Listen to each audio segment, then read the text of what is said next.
TAKUKURU, chunguza wote hawa, chunguza wote, kila mmoja tuone ushiriki wake.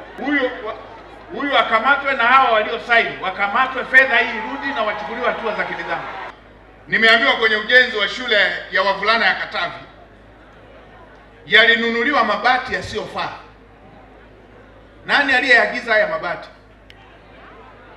Takriban milioni 198, karibu milioni 200 mmenunua mabati yasiyofaa. Nani alienda kununua?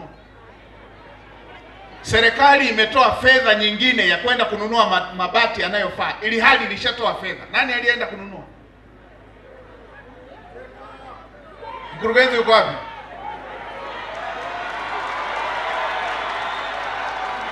Mheshimiwa Waziri Mkuu, ni kweli hizo bati zilinunuliwa kwa mzabuni ambazo... Nani aliyeagiza bati ambazo sizo zinazotakiwa kutumika?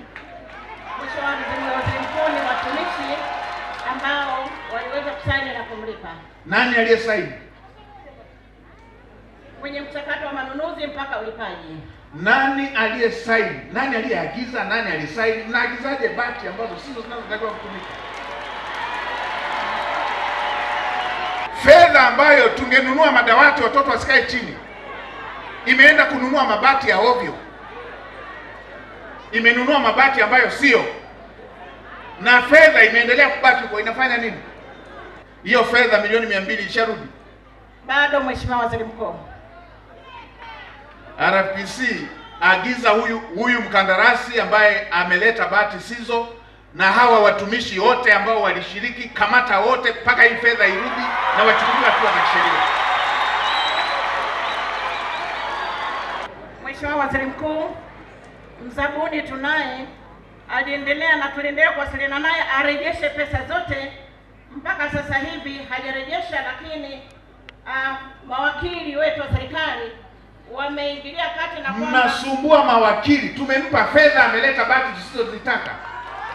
Mnasumbua mawakili wa nini kwenye jambo lililo wazi?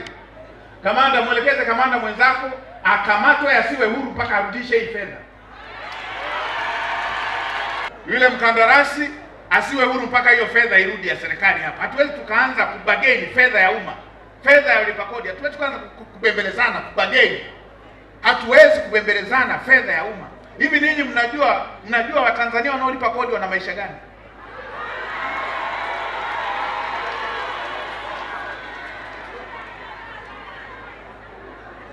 Ninyi mtu anachukua fedha mnamwangalia ama mmegawana?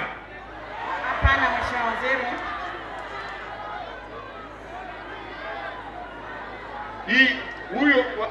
Huyu akamatwe na hawa waliosaini wakamatwe, fedha hii irudi na wachukuliwe hatua za kinidhamu.